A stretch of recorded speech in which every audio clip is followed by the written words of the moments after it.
Chapter The Modern Age of Europe Reformation.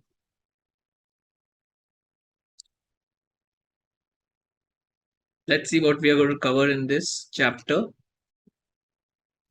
As per syllabus, just like you have done Renaissance, Reformation is the next part. It's a part of world history section.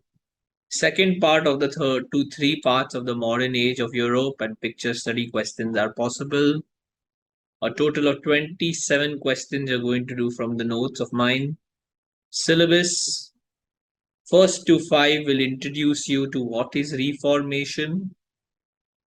6 to 16 will tell you the causes of Reformation, that is under new learning and dissatisfaction with the practices of the Catholic Church. Then you will learn about the third one, that is Martin Luther, the third part of the chapter. Fourth part of the chapter and the final part is counter reformation. So, what is reformation was the first part. Fourth part is counter reformation. How did the church fight back? And some additional questions or some additional question one, that is question number 27. So, a total of 27 questions divided into four parts of the chapter: Reformation causes, Martin Luther, and its counter reformation.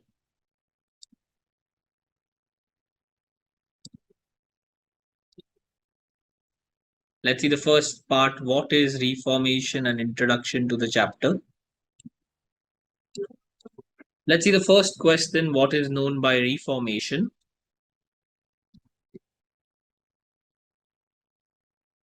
A total of 4 points.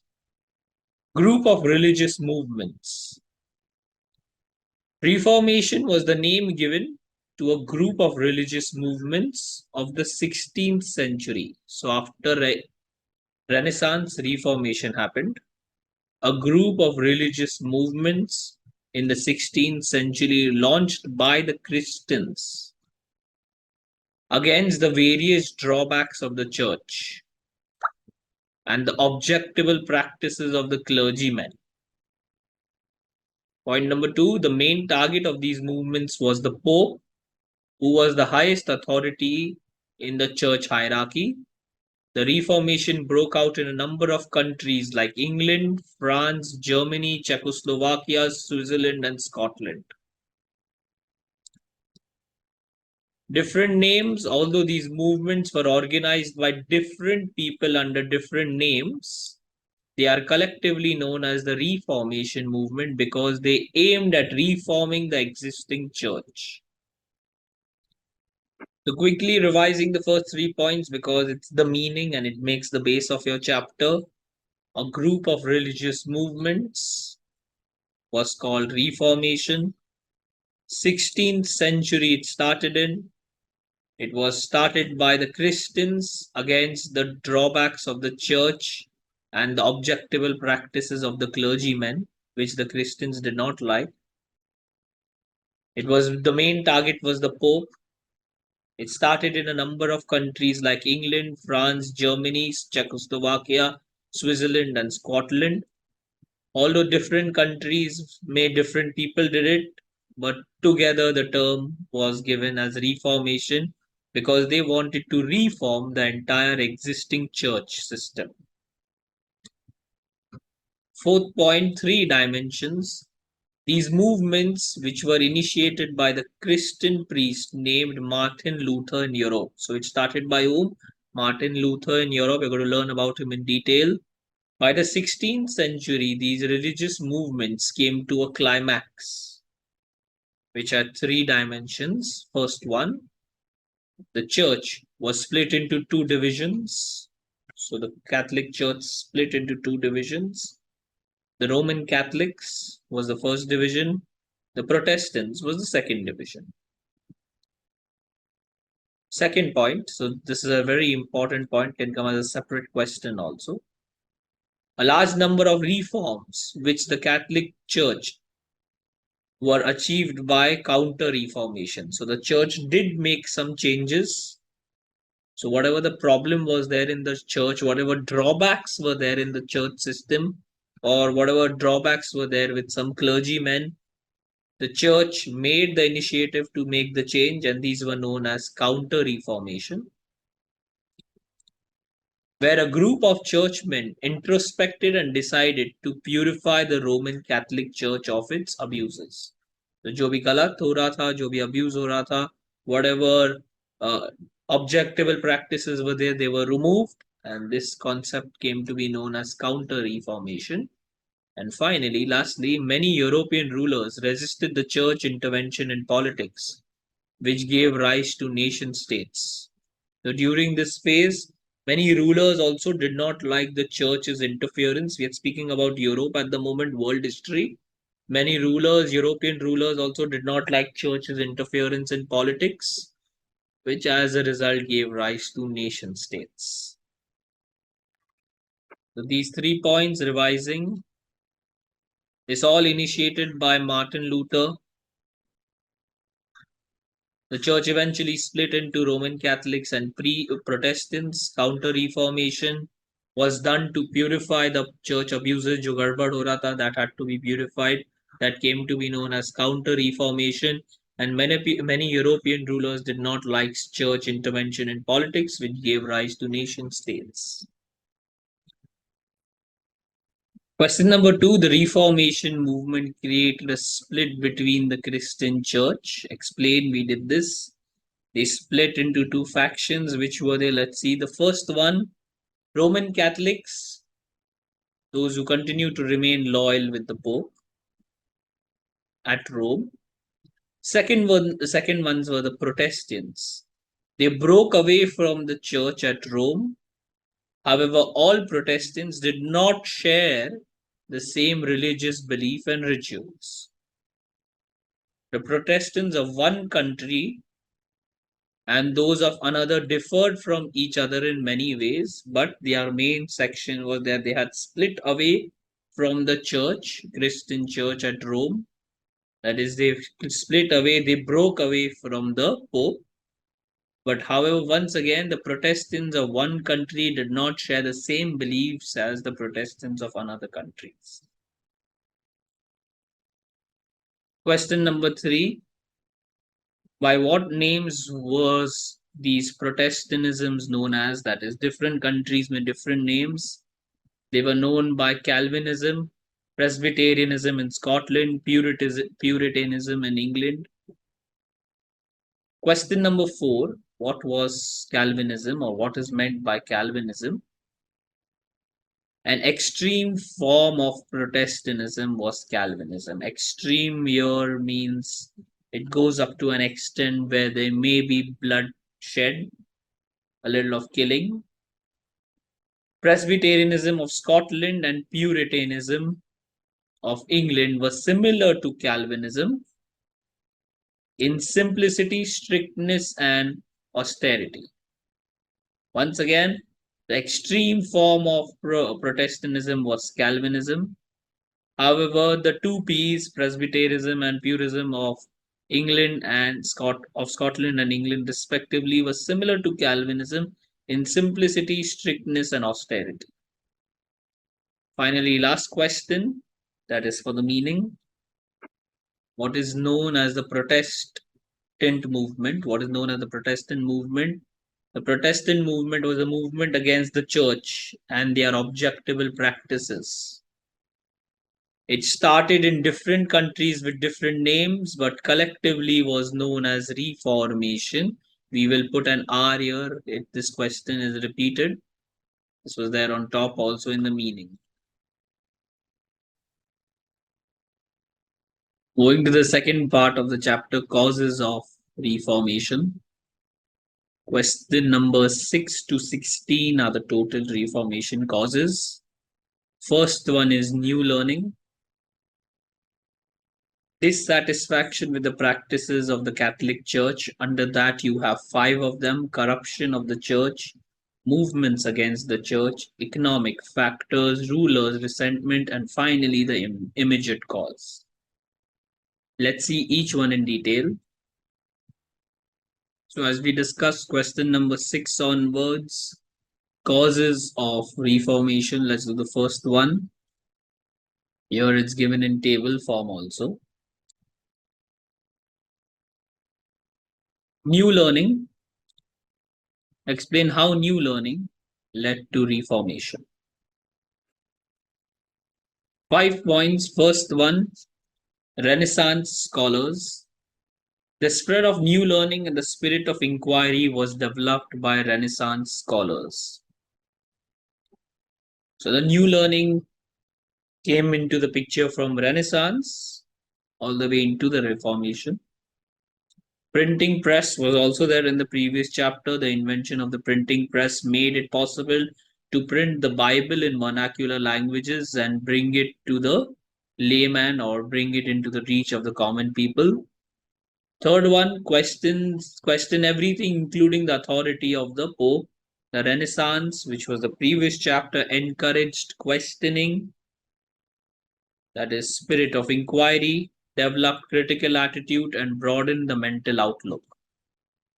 The people began to question everything, including the authority of the Pope. They criticized the church practices, rituals, and lifestyle of some of the clergymen. So they questioned everything. They rose their voice and their opinion against the wrong practices and the rituals and lifestyle of the clergymen, which they did not like.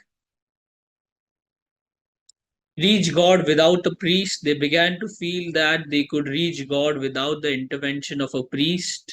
New learning led to a secular outlook among people. And lastly, fifth one, church taxes with contempt. No one liked to pay taxes. Nobles and merchants were jealous of the wealth of the church. The common man in Europe looked upon the church taxes with contempt.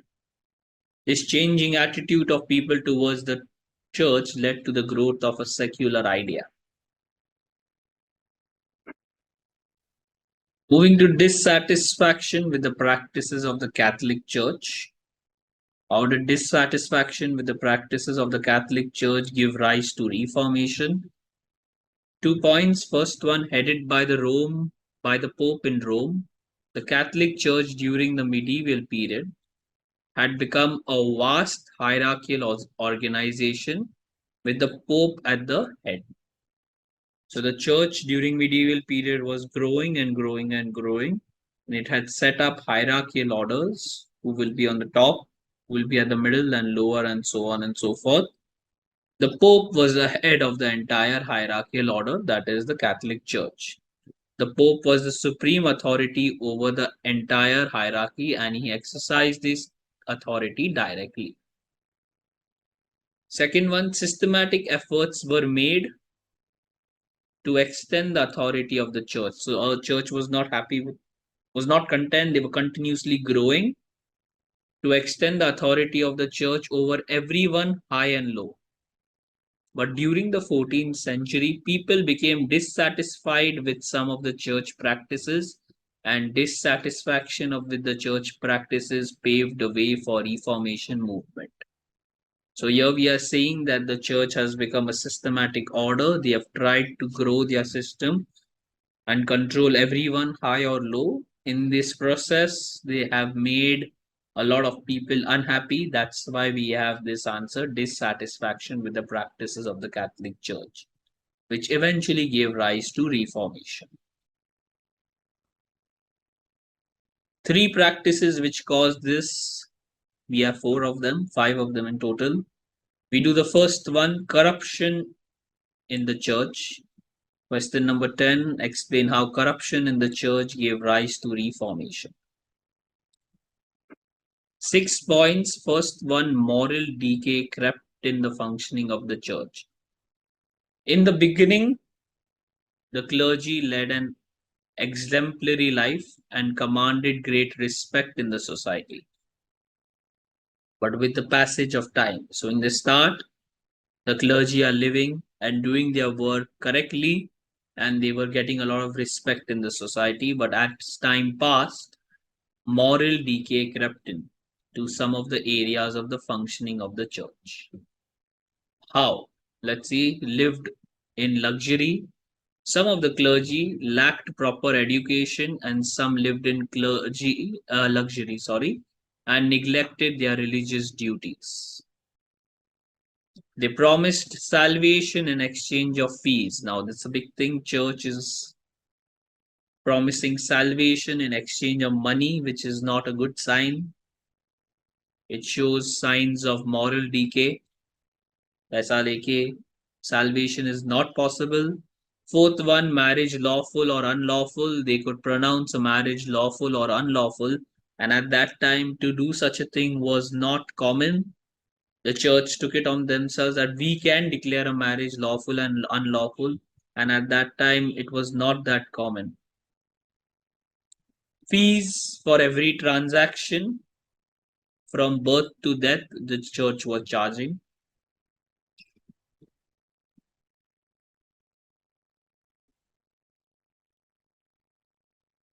Fees for peace of the soul, fees for souls of the people dead long ago, and so on and so forth.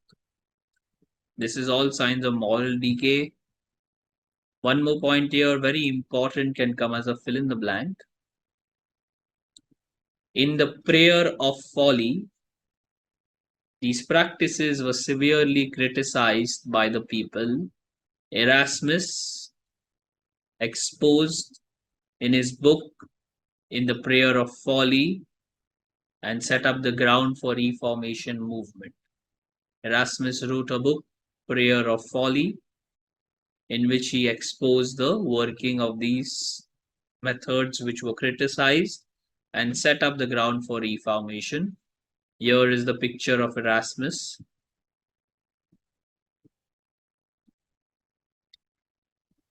Same it is.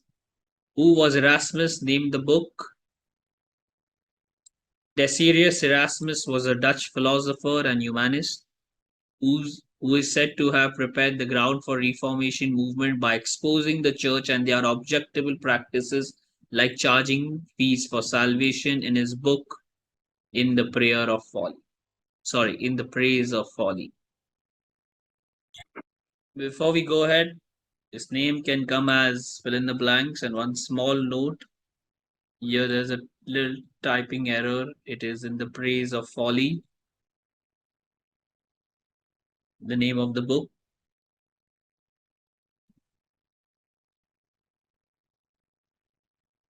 Going ahead, second practice which led to the rise of Reformation, which was corrupt and which was showing disrespect, dissatisfaction from the church,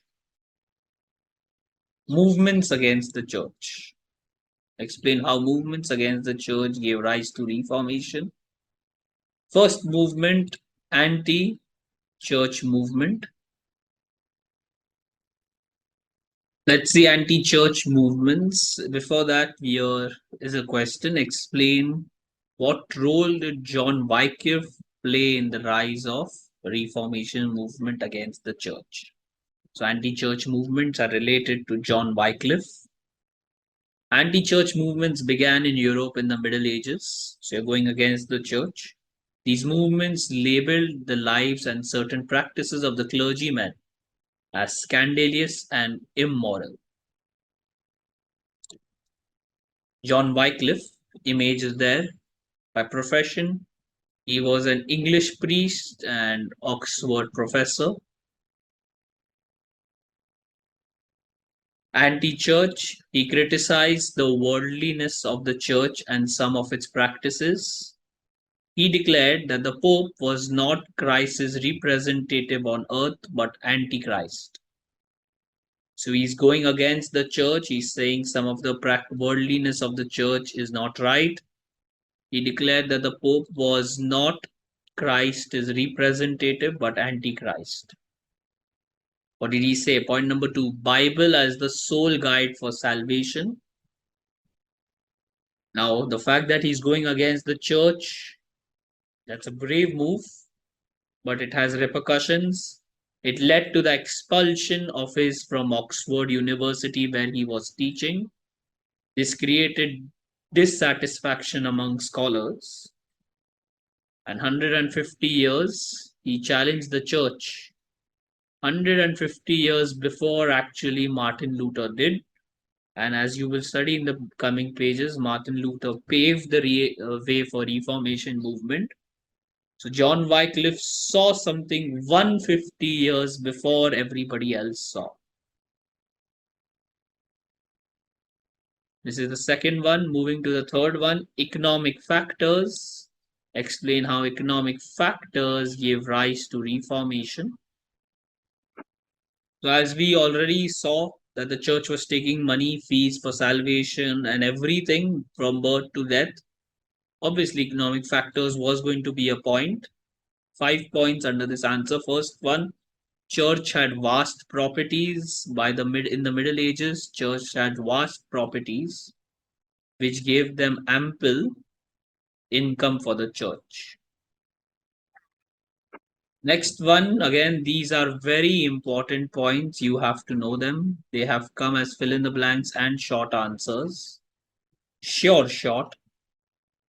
What does it say? It, besides 1/10 of the income of a person was given to the church. Today we pay income tax, like that 1/10 of the income of a person was given to the church. This was called as tithe. Peter's penance. In addition to the tithe, the clergy collected another sum called as Peter's penance from the people. Very important. Two kinds of taxes which were there. Next concept, very important, continuing short once again.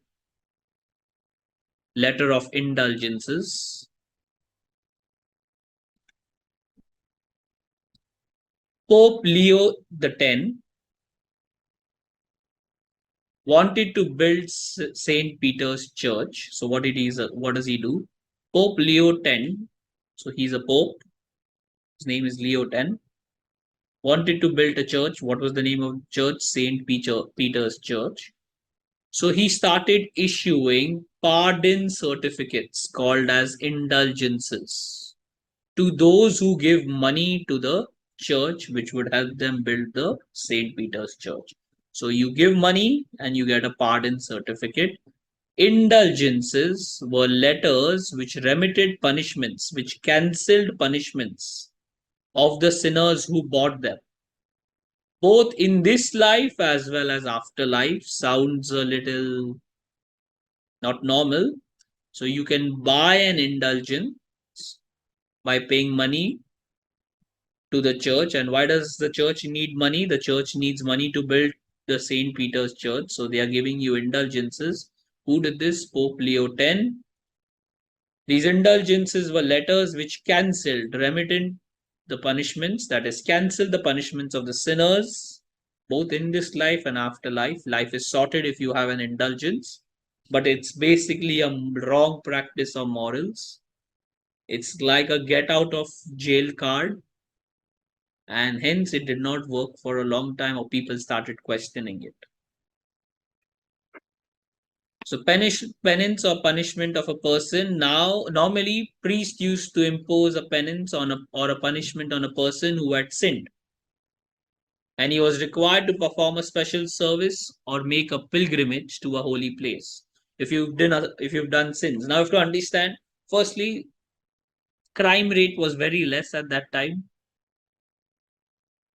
but nevertheless, if you did a crime, then you had to go to the priest, ask for forgiveness. The priest will make you perform certain special services or ask you to take a pilgrimage. But now what has happened? Indulgences come inside, get out of free jail card is come. So now they could be freed from doing penance for their sins by buying a letter of indulgence. So this was the letter of indulgence. You've learned 3 of them. I'll be doing one more with you. Very important. Peter's penance, letter of indulgence. And let's see what is the last one. Simony. You have to learn all these in short answer format also. It's given in the question number 13 as short answer format also. Finally, simony.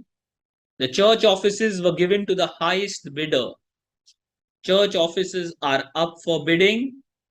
Bid and get the church offices. This practice came to be known as simony. All these practices annoyed the rulers as well as the common man because it breaks it goes against morals, it goes against ethics, it breaks the normal functioning, as well as it is decay of some kind of moral thought. So these are all economic problems or economic factors which gave rise to Renaissance. Again, this answer has a lot of short answers in this.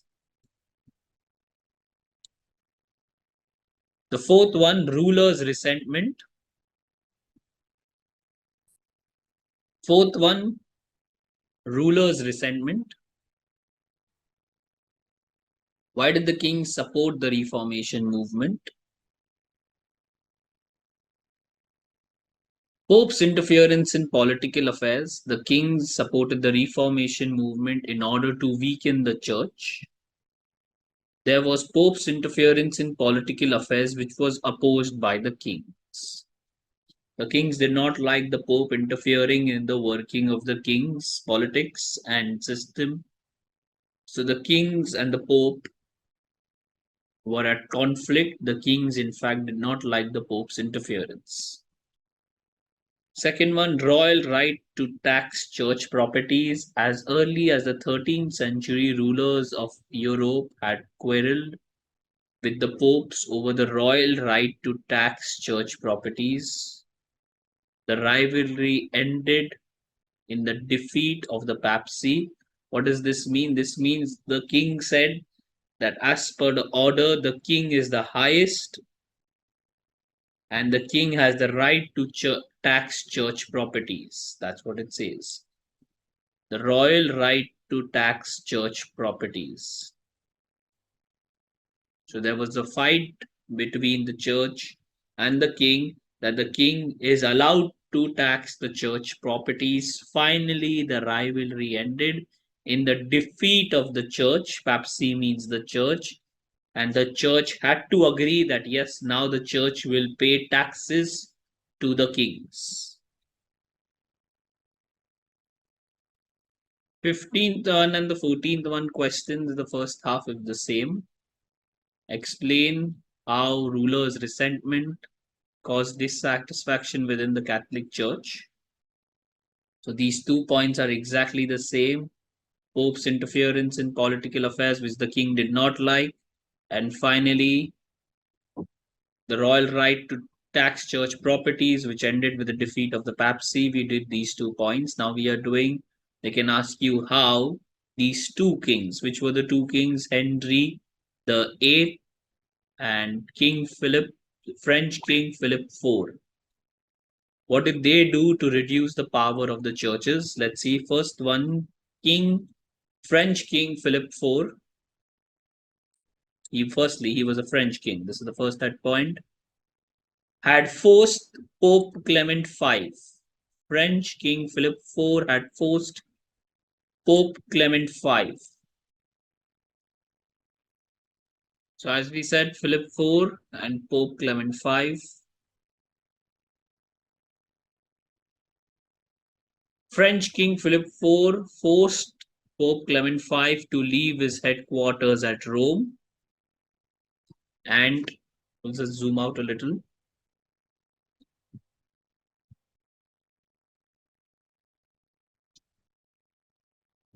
And stay in Avignon in France. When the latter interfered with the former's political affairs. So when Pope Clement V started interfering with French King Philip IV's work, the French king asked him to move from Rome and stay in France. That is a place in France was Avignon. When the Pope started interfering with the king's political affairs.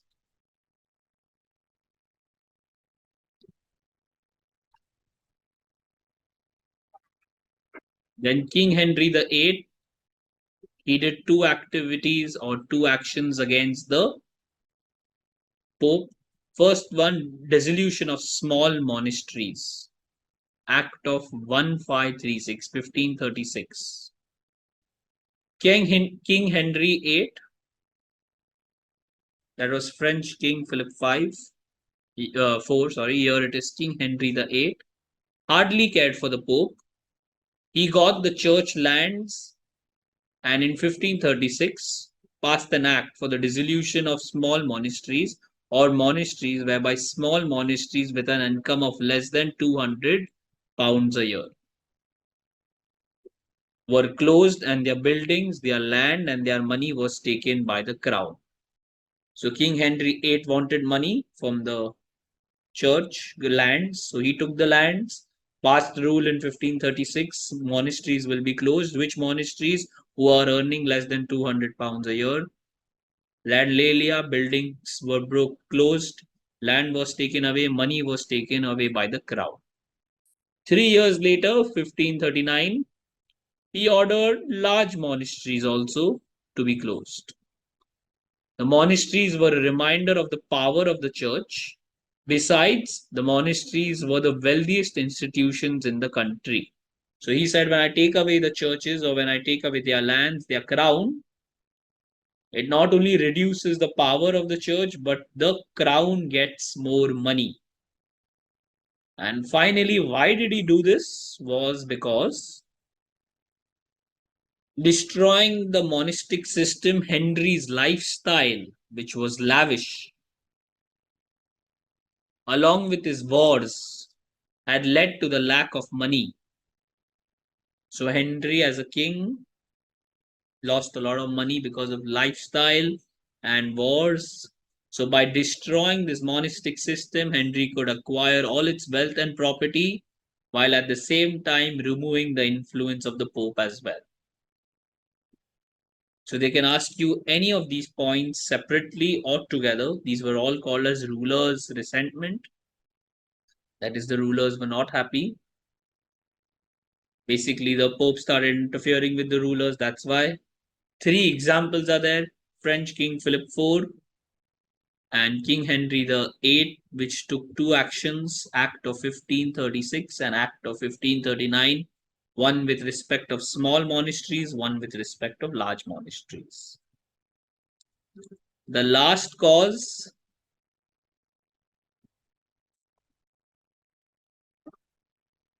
very, very important, short, important, confirm, immediate cause which led to the rise of Reformation movement.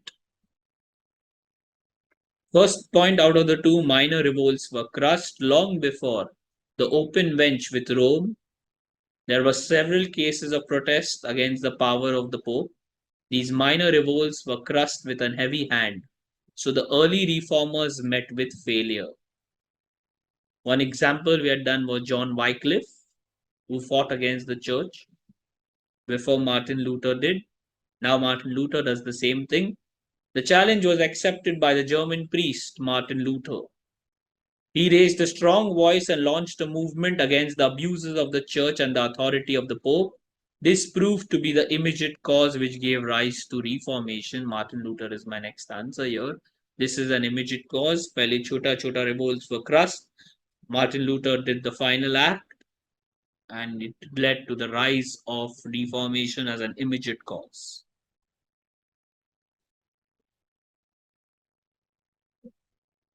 Let's see Martin Luther's contributions. It can come as a picture study also. Identify the person given in the picture down. So before we go ahead, just let's see, highlight what we're going to study under Martin Luther's contributions and Martin Luther. Total of 17 to 21 question numbers. There's picture study. There is contributions of Martin Luther. The challenges. How did he challenge the power of the Pope? Diet of Worms, question 20, and Lutheranism and Schmalkaldic League in question 21. The person in the picture is Martin Luther, a German clergyman and professor of theology at the University of Wittenberg. He was the first to imitate the Protestant movement in Germany. So he started the movement against the church in Germany. German clergyman and professor of theology at University of Wittenberg. So we missed this question. Question number 18, state the contributions of Martin Luther in reforming the church in Europe, or who translated the Holy Bible from Latin into German language. These are the contributions of Martin Luther in reforming the church. First one, he translated translation of the Bible. Luther translated the Bible into German and set up independent churches. Point number 2, Europe, Germany, Norway, Sweden, Denmark. He traveled exclusively to different parts of Europe, Germany, Norway, Sweden, Denmark. And the Protestant movement found wide acceptance because he traveled there and spread information.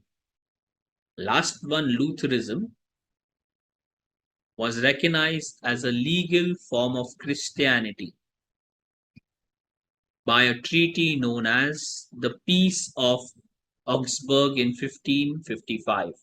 So his impact of going and spreading the Protestant movement was so much that Lutheranism became a form of legal Christianity. It was accepted by the Treaty of Augsburg, can come as fill in the blanks, in 1555. Going ahead, how did Martin Luther challenge the power of the Pope? Or why was Martin Luther excommunicated from the church? He was also removed, just like John Wycliffe, even Martin Luther was removed. So we did the previous 3 points for his contributions. Here we are doing 3 points with respect to Martin Luther challenging the authority of the church, which eventually led to his excommunication, that is his removal. First one, 95 theses. In 1517, Luther wrote 95 theses or statements dealing with the difference between the beliefs and practices of the church, whatever there were mistakes or difference in beliefs and practices of the church, and nailed them on the church door at Wittenberg. So that was a very big move where he writes 95 theses with the difference between the beliefs and the practices of the church, what was written in the Bible or what the church believed and what the church was practicing was very different. So he writes 95 theses and nails them on the church door at Wittenberg. That's a very big move done by Martin Luther. Second one, in 1512, he undertook a pilgrimage to Rome and found that some of the clergymen were living a luxurious life. So he himself was from Germany, Wittenberg. Now he goes to Rome and finds out that clergymen are living a luxurious life. This made him a strong opponent of the church. This was in 1512. 1517, 5 years later, he nails the 95 theses or statements. And finally, sale of indulgences. He accused the church for the sale of indulgences. We did this before. To provide absolution to sinners, he pointed out that no one on earth was capable of forgiving sins. And he turned strongly against the church and he openly criticized the papacy, that is the church, and the clergymen. So, 3 ways where he challenges the power of the Pope or authority of the church. 3 contributions, 3 ways of challenge. This is Martin Luther's image, can come as a picture study, which was there in the previous question also.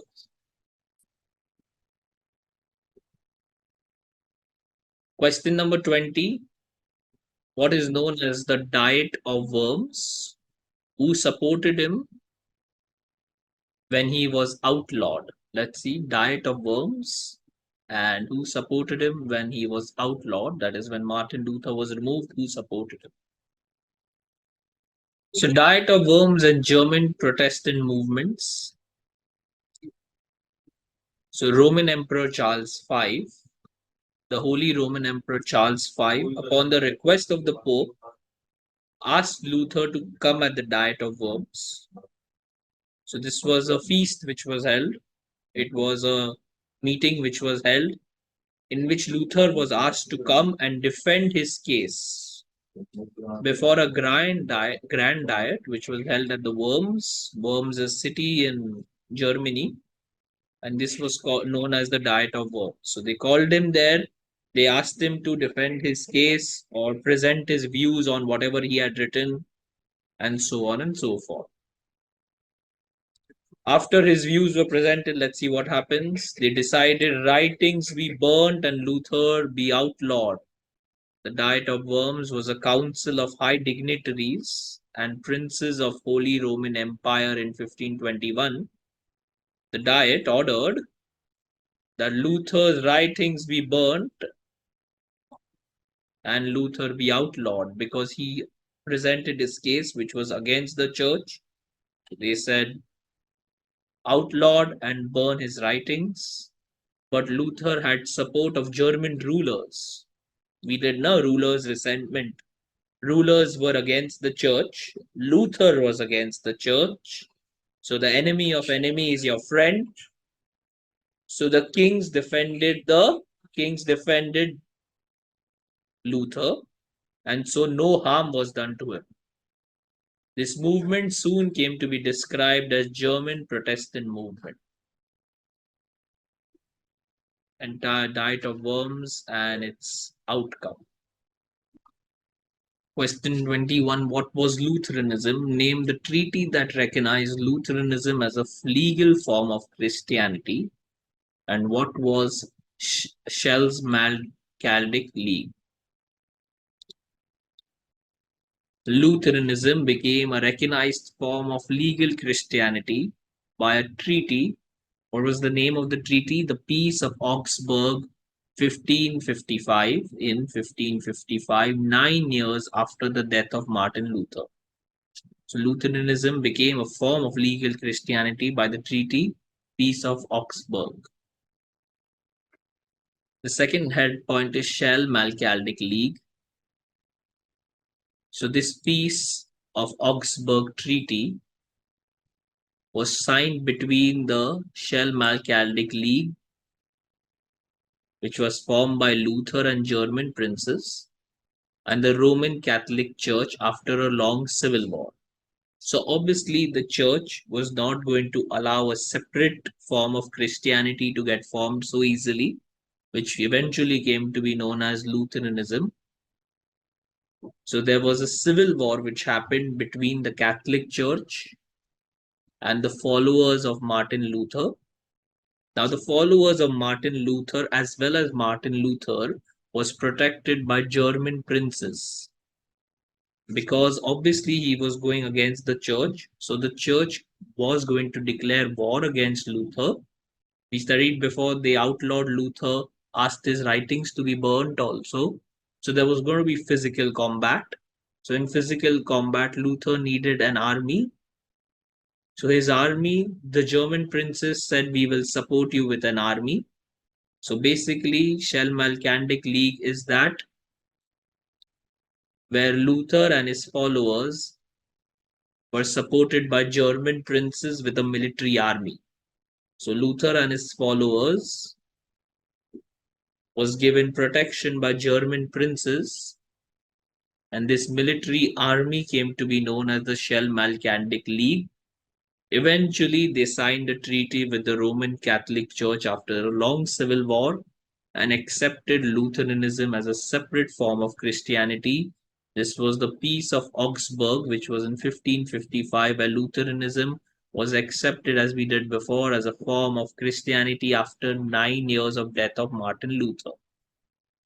Last statement, in Germany, the southern states continued to remain loyal to the Catholic Church, whereas the northern states accepted Lutheranism. So Germany eventually split south and north in terms of belief. Southern remained loyal to the Catholic Church, whereas north started following new form of Christianity called as Lutheranism.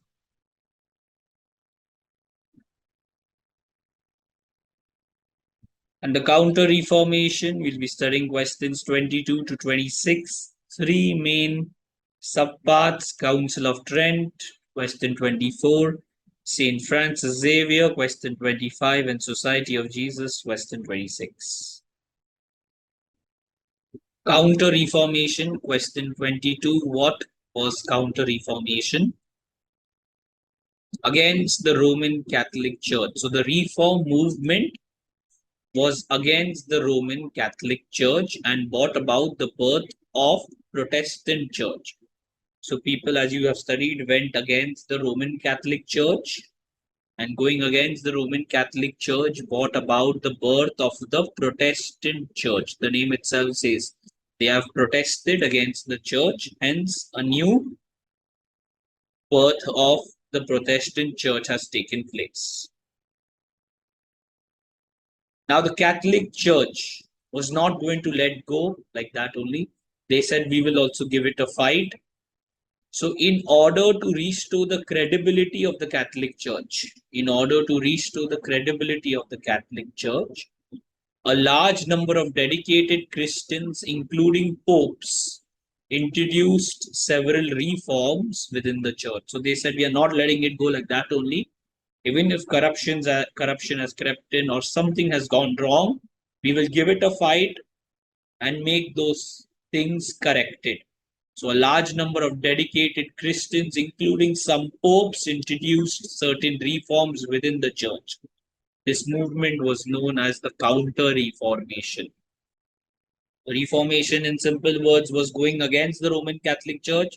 The Roman Catholic Church said, we will restore the credibility, we will give it a fight, and they did a Counter-Reformation. A church council was convened at Trent in northern Italy in 1545 by Pope Paul III to restore the credibility of the Roman Catholic Church. Question 23: What measures were taken to introduce reforms in the Roman Catholic Church? We are going to study three of them. So the three measures in your syllabus are the Council of Trent, so St. Francis Xavier, and Society of Jesus. Council of Trent, 1545 to 1563. Role of Council of Trent in the Reformation movement was as follows. The Council of Trent was a church council convened at Trent in North Italy, 1545, by Pope Paul III. They made changes in the Catholic Church. So they met, and now they have made changes in the Catholic Church. They said something was wrong. Let's correct the change. Let's correct the wrong. They made 7 changes here. Let's see the first one. Expanded its doctrines. It expanded its doctrines in light of the changed attitude of times.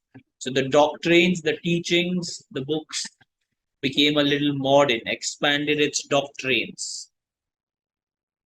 Irresponsible religious life. It condemned leading an irresponsible religious life by the clergy. The clergy cannot lead an irresponsible religious life. Books with anti-Catholic teachings were banned. Pope was regarded as the head of the Catholic Church and the final interpreter of the Christian doctrine.